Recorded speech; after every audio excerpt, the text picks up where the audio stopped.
Limang hakbang, isang kaligtasan. Noon ang tao ay nahulog sa kasalanan, doon nagsimula ang masasamang galawan, masasamang hangarin, masasamang layunin, mga bagay na sa puso't isip ay dumidikit at dumadaloy rin. Ito rin ang naging matinding hadlang sa pagitan ng Diyos at ng taong kanyang nilalang. Ngunit hindi roon nagtatapos ang istorya. Pag-ibig niya'y dumaloy gaya ng ilog na walang taning. Dahil sa kanyang pag-ibig na hindi masukat at habag niyang wagas, walang kapantay, sadyang tapat, inihanda niya ang daan tungo sa kaligtasan. Isang daang totoo, ngunit hindi madaling daanan. Limang hakbang, isang kaligtasan. Oo, marahil sa iba'y luma na ang paalala, pero sa pusong bagong bukas, sa isipan na matagal nang may tanong ngunit walang lakas, makinig ka kapatid. Ibigay mo muna ang iyong pandinig sapagkat sa bawat salitang aking binibigkas, kasama ko ang Diyos sa bawat minuto at oras. Limang hakbang, isang kaligtasan. Una, pananampalataya.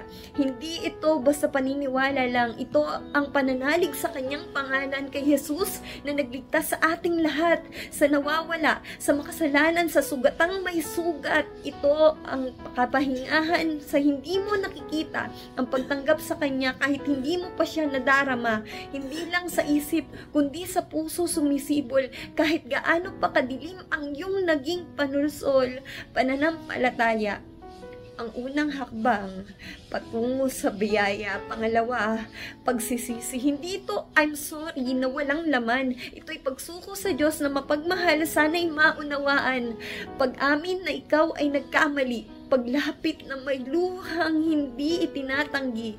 Ito'y pagtalikod sa maling gawi, pabalik sa Ama, sa kanyang pag-ibig na tunay at buo muli, sapagkat hindi mo kayang yakapin ng liwanag kung ang puso mo'y nakapulupot pa sa dilim at dagok ng may kabigatan. Pagsisisi.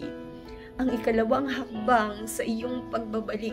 Katlo, bautismo sa tubig. Ang sabi sa Juan, malinaw ang pahayag, malibang ipanganak sa tubig at espiritu, walang pag-angat. Hindi ito seremonya o ritual lang, ito'y pagkalibing sa dati mong pangalan.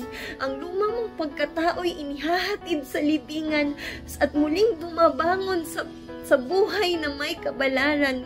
Tubig sa sagisag ng tunay na paglilinis. Tubig na paalala ng bagong panimulang matamis. Bautismo. Ang pangatlong hakbang tungo kay Kristo. Ikaapat, bautismo sa banal na espiritu, selyo ng langit, tatak ng Diyos, apoy na bumababa, dumadaloy at umaagos. Ito ang kapangyarihan na hindi kayang gayahin. Presensya ng Diyos na patuloy mong mararanasan. Ito ang espiritu na sa iyo'y magsasalita, tutulong sa panalangin, magbibigay ng pag-asa. Ito ang kanyang kaloob, kanyang pangako, espiritong kasama mo sa bawat hakbang at pagsubok totoo. Bautismo ng Espiritu. Ikaapat na hakbang sa bagong yugto.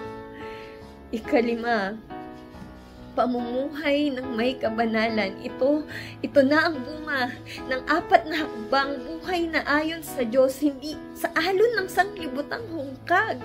Hindi ka naligtas dahil mabait ka, ngunit ang ligtas may bunga ng kabanalan sa gawa. Ito ang araw-araw na pagsunod.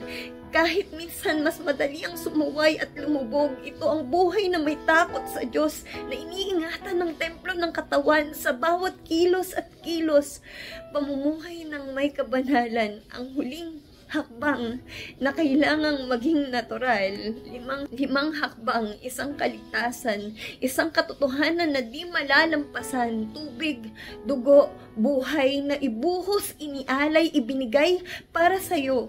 Kaya kapatid, kung naririnig mo ito ngayon, hindi ito aksidente lamang. Ito'y tugon, isang paanyaya mula sa Diyos na tapos nang maghintay, tanggapin mo siya. Sundan mo ang daan at makikita mo ang langit, hindi lang pangarap. Ito'y pangako sa ating lahat.